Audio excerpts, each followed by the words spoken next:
Hello दोस्तों, आपका स्वागत है आपके अपने चैनल एग्ज़ाम आर्डेंट में। दोस्तों आज हम करेंगे जनरल साइंस के कुछ मोस्ट इंपॉर्टेंट क्वेश्चन। उसमें आज हम कवर करेंगे मानव शरीर से संबंधित जितने भी इंपॉर्टेंट क्वेश्चन बनते हैं एग्ज़ाम में, उनको आज हम कवर करेंगे। ठीक है, तो ये बिल्कुल बेसिक क्वेश्चन होंगे और मोस्ट इंपॉर्टेंट क्वेश्चन होंगे। तो ये मानकर चल सकते हैं कि आपको अगर ये क्वेश्चन नहीं पता तो आपकी प्रिपरेशन में कहीं ना कहीं कमी है, क्योंकि ये बिल्कुल बेसिक क्वेश्चन है और मोस्ट इंपॉर्टेंट क्वेश्चन है और बार बार एग्जाम्स में पूछे जाते हैं। तो दोस्तों शुरू करने से पहले अगर अभी तक आपने इस चैनल को सब्सक्राइब नहीं किया तो प्लीज़ सब्सक्राइब कर लें और बेल आइकन को दबा दें ताकि जो भी नई वीडियो हम डालें उसका नोटिफिकेशन आप तक मिल जाए। ठीक है, और इसके अलावा दोस्तों मैं आपको बताना चाहता हूँ कि जैसा कि आपको पता है कि रेलवे में जो प्रीवियस ईयर के क्वेश्चन है वो बार बार रिपीट होते हैं। वही क्वेश्चन आपको देखने को मिल सकते हैं फिर से। जो पीछे पेपर हुआ था 2018 में, कितनी सारी शिफ्ट्स में पेपर हुआ था, लगभग 135 शिफ्ट्स में पेपर हुआ था। 3 से 4 महीने पेपर चला था। तो हमने क्या किया कि जैसे मैंने आपको वादा किया था कि मैं सारे के सारे क्वेश्चन एक जगह लेके आऊँगा जितनी भी शिफ्ट में पेपर हुए थे। जैसे जनरल साइंस यानी सामान्य विज्ञान के जितने भी क्वेश्चन थे हमने ढूंढ ढूंढ के एक जगह इकट्ठे किए हैं। आप तक वो 2 या 3 दिन में आप तक वीडियो मिल जाएगी। बड़ी मेहनत से हमने जीके के क्वेश्चन अलग करके एक जगह लेके आए हैं और सामान्य विज्ञान के एक जगह लेके आए हैं ताकि आप तक वो पहुंचाए जा सकें और आपको बेनिफिट होगा इससे, क्योंकि मैंने पहले ही बताया कि आप जो क्वेश्चन होते हैं प्रीवियस ईयर के वो फिर से रिपीट होते हैं। तो उसको देखने के लिए आपको बस इतना करना है, इस चैनल को सब्सक्राइब कर लेना है ताकि जब भी हम वो वीडियो डालें तो आपको उसका जो नोटिफिकेशन मिल जाए। और इसके अलावा हम उसका जो जितना भी पीडीएफ बनेगा, चाहे 1000 क्वेश्चन हो 1200 क्वेश्चन हो, तो उसका पीडीएफ भी आपको प्रोवाइड करा दिया जाएगा। ठीक है जी, तो बढ़ते हैं इस वीडियो की तरफ। तो सबसे पहले क्वेश्चन देख लेते हैं। सबसे पहला क्वेश्चन है कि शरीर की सबसे बड़ी और सबसे मजबूत हड्डी कौन सी होती है। इंग्लिश में बात करें तो largest and strongest bone in the body, तो ये होती है थाई बोन, यानी कि जो जांग की हड्डी होती है वो सबसे बड़ी और सबसे मजबूत हड्डी होती है और इसको फीमर बोला जाता है। ये ध्यान में रखना कि इसको फीमर बोला जाता है। काफ़ी बार जो एग्ज़ाम्स में ये क्वेश्चन रिपीट हुआ है, तो इसको ध्यान में रखिएगा। अगला प्रश्न है कि मानव शरीर की सबसे छोटी हड्डी कौन सी होती है, smallest bone in the human body. तो ये होती है कान में एक हड्डी होती है जिसका नाम होता है स्टेपीज। ठीक है, याद रखिएगा, इंपॉर्टेंट बनता है आपके एग्जाम के लिए। तो स्टेपीज होती है सबसे छोटी हड्डी मानव शरीर में। अगला प्रश्न है कि लाल रक्त कोशिकाओं का जीवन काल कितना होता है। लाल रक्त कोशिकाओं को आरबीसी यानी कि रेड ब्लड सेल बोला जाता है। तो इनका लाइफ स्पैन यानी कि जीवन काल कितना होता है, तो ये होता है 100 से लेकर 120 दिन का इनका जीवन काल होता है, याद रखिएगा। अगला प्रश्न है कि श्वेत रक्त कोशिका का जीवन काल कितना होता है, जिनको हम WBC बोलते हैं, और वाइट ब्लड सेल जिनको बोला जाता है, उनका लाइफ स्पैन यानी कि जीवन काल कितना होता है। तो ये होता है 3 से लेकर 4 दिन का इनका जीवन काल होता है। तो अगला प्रश्न है कि लाल रक्त कोशिकाएं जो होती हैं, ठीक है, उसका अन्य नाम क्या है, अदर नेम क्या होता है रेड ब्लड सेल का। तो ये होता है एरिथ्रोसाइट, याद रखिएगा, इंपॉर्टेंट क्वेश्चन है, काफ़ी बार पूछा गया है।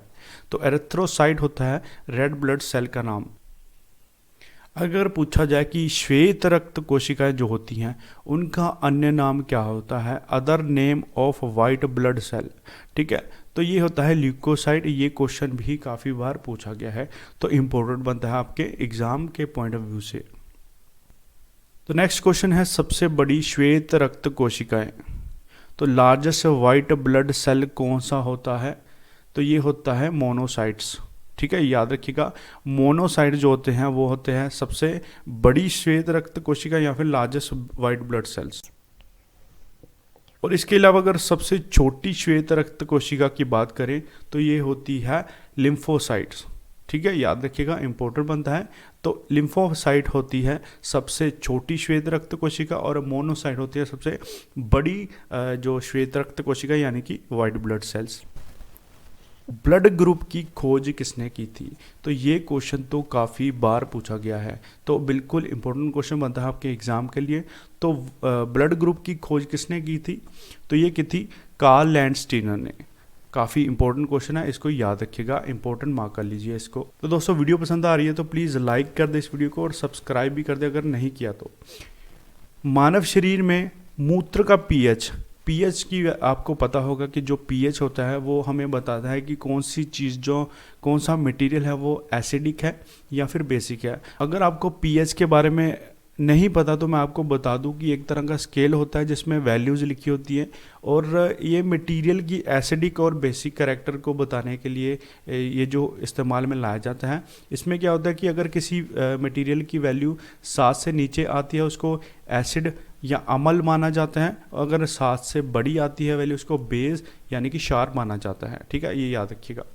तो यहाँ पूछ रहे हैं कि जो मानव शरीर में मूत्र का पीएच कितना होता है, तो ये होता है 6.5 से लेके 8 के बीच में। मतलब कि जो क्वेश्चन आएंगे इसके बीच में अगर कोई वैल्यू रहेगी तो आपको वही टिक करनी है। नेक्स्ट है मानव शरीर में रक्त का पीएच कितना होता है, तो ये होता है 7.35 से लेके 7.40 तक, अप्रोक्स आप मान सकते हैं 7.40। तो इसके आसपास जो कोई भी वैल्यू में आंसर आता है तो आपको वही टिक करना है। तो नेक्स्ट है मनुष्य में मस्तिष्क का भार कितना होता है, तो weight of brain in human, तो ये कितना होता है, ये होता है 1300 से 1400 ग्राम का जो वेट होता है ह्यूमन ब्रेन का एवरेज। तो इसके आसपास जो भी आपका आंसर बनेगा वही टिक करना है आपने। तो ठीक है, ये अप्रोक्स वैल्यू दी होती है ताकि आपको एक आइडिया हो जाए कि इसके आसपास जो ह्यूमन ब्रेन रहता है उसका भार रहता है। ठीक है, अगर आपको ऑप्शन में दे दिया जाए 200 ग्राम, 400 ग्राम या 1300 ग्राम या फिर 700 ग्राम, तो आप आसानी से टिक लगा सकते हैं कि हाँ 1300 के आसपास रहता है। ठीक है, नेक्स्ट है मानव में हृदय का भार कितना होता है, तो weight of heart of human कितना होता है, तो ये होता है 200 से 300 ग्राम। इंपॉर्टेंट बनता है आपके एग्जाम पॉइंट ऑफ व्यू से, तो इसको भी आप इंपॉर्टेंट मार्क कर ली। ठीक है, तो नेक्स्ट क्वेश्चन है सामान्य रक्तचाप यानी कि बीपी, नॉर्मल ब्लड प्रेशर कितना होता है एक ह्यूमन बॉडी का। तो अगर आपको पता हो कि 120 जो है होती है वो ऊपर की वैल्यू होनी चाहिए और जो 80 होती है वो नीचे की वैल्यू होनी चाहिए, मिलीमीटर एचजी। ठीक है, तो ये होती है नॉर्मल ब्लड प्रेशर एक ह्यूमन बॉडी का।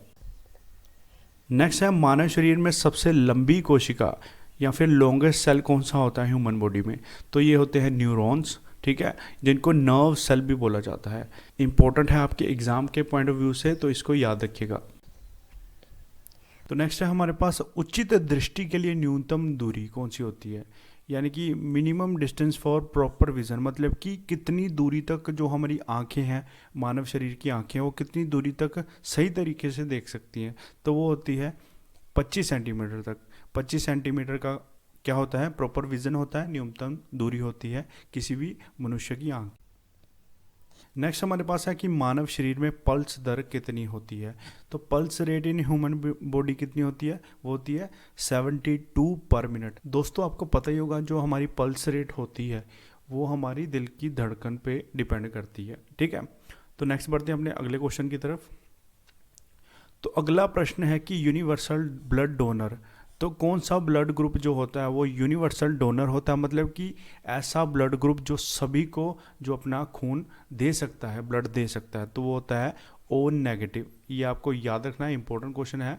तो इसके साथ ही जो अगला प्रश्न है कि यूनिवर्सल ब्लड रेसिपिएंट जो सभी से ब्लड ले सकता है, मतलब कि ऐसा इंसान जो सभी से ब्लड ले सकता है वो कौन सा ब्लड ग्रुप होता है, उसका ब्लड ग्रुप कौन सा होता है, वो होता है AB पॉजिटिव। ये क्वेश्चन दोनों बहुत ही बार एग्जाम में पूछे गए हैं, तो इनके बारे में आपको पता होना चाहिए दोनों के बारे में कि यूनिवर्सल ब्लड डोनर कौन सा है, वो है O नेगेटिव, और जो यूनिवर्सल ब्लड रेसिपिएंट है जो प्राप्त करता है सभी से खून ले सकता है वो है AB पॉजिटिव। ठीक है, याद रखिएगा।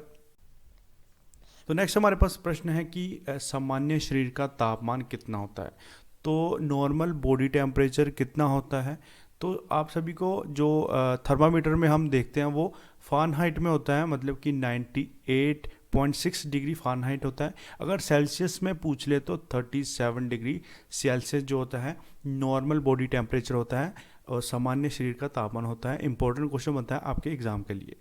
तो नेक्स्ट है दिल की धड़कन सामान्यतः कितनी होती है, जैसे मैंने पहले ही बताया कि पल्स रेट किस पे डिपेंड करती है, दिल की धड़कन पे। तो नॉर्मल हार्ट बीट जो होती है वो भी कितनी होती है, हमारा दिल कितनी बार धड़कता है, 72 बार 1 मिनट में। ठीक है, पल्स रेट भी 72 बीट पर मिनट और दिल की धड़कन भी 72 बीट पर मिनट।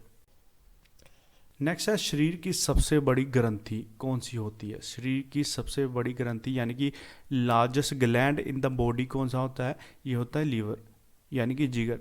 ये भी क्वेश्चन काफ़ी बार एग्जाम में पूछा गया है, तो इसको भी इंपॉर्टेंट मार्क कर लो। तो नेक्स्ट है हमारे पास शरीर की सबसे छोटी मांसपेशी कौन सी होती है। जैसे मैंने आपको बताया था सबसे छोटी हड्डी कौन सी होती है, वो होती है स्टेपीज। अगर सबसे छोटी मांसपेशी यानी कि स्मॉलेस्ट मसल की बात करें तो वो कौन सी होती है, स्टेपडियस। ठीक है, ये भी आपको याद रखना है। ठीक है, इंपॉर्टेंट बनता है आपके एग्जाम के लिए। तो नेक्स्ट हमारे पास प्रश्न है कि मानव शरीर की सबसे बड़ी धमनी यानी कि लार्जेस्ट आर्टरीज कौन सी होती है ह्यूमन बॉडी की। जैसे कि आपको पता होगा कि आर्टरीज का क्या काम होता है हमारे शरीर में, तो ये मैं आपको बता देता हूँ कि आर्टरीज क्या करती है, हमारे दिल से जो खून है सारे शरीर तक पहुँचाने का जो काम करती हैं वो आर्टरीज करती हैं, धमनियाँ करती हैं। ठीक है, तो इस क्वेश्चन में पूछा गया कि सबसे बड़ी धमनी कौन सी है हमारे शरीर में, तो ये होती है एरोटा या फिर महाधमनी। ठीक है, एरोटा नाम से प्रश्न काफ़ी बार पूछा गया कि सबसे बड़ी धमनी कौन सी होती है, लार्जेस्ट आर्टरी कौन सी होती है ह्यूमन बॉडी में, तो वो होती है एरोटा।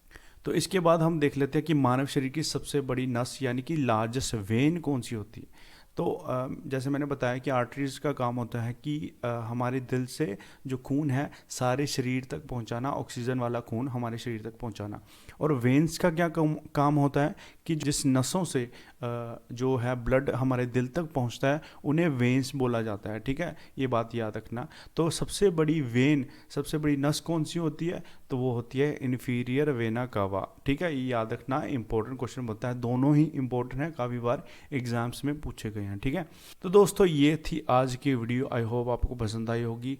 तो अगर आपको पसंद आई तो प्लीज़ लाइक करें इस वीडियो को, अपने दोस्तों के साथ शेयर करें, इस चैनल को ज़रूर सब्सक्राइब कर लें। रेलवे ग्रुप डी के लिए सारा का सारा मटेरियल आप तक यहाँ से पहुँचाया जाएगा। जैसे कि मैंने बताया कि प्रीवियस ईयर के जितने भी प्रश्न हैं, जैसे सामान्य विज्ञान की आपको अलग से एक PDF मिल जाएगी और जीके की अलग से एक PDF मिल जाएगी, तो वो 2 से 3 दिन में आपको मिल जाएगी। तो सारा का सारा कंटेंट आपको इस चैनल पे मिल जाएगा। तो आपको बस ये करना है कि इस चैनल को सब्सक्राइब कर लेना है, और जो भी क्वेरी है आपकी, जो भी प्रश्न है आपका, वो नीचे कमेंट बॉक्स में पूछ सकते हो। और अगर आपको इस वीडियो का PDF चाहिए तो आपको क्या करना है, एग्ज़ाम आर्डेंट का जो टेलीग्राम चैनल है उसको आपने ज्वाइन कर लेना है। तो वहाँ पे आपको हर एक वीडियो का PDF ज़रूर मिल जाएगा, और इस वीडियो का PDF भी मैं वहाँ पे आज ही डाल दूँगा। तो दोस्तों मिलते हैं अगली वीडियो में, तब तक के लिए थैंक यू, जय हिंद।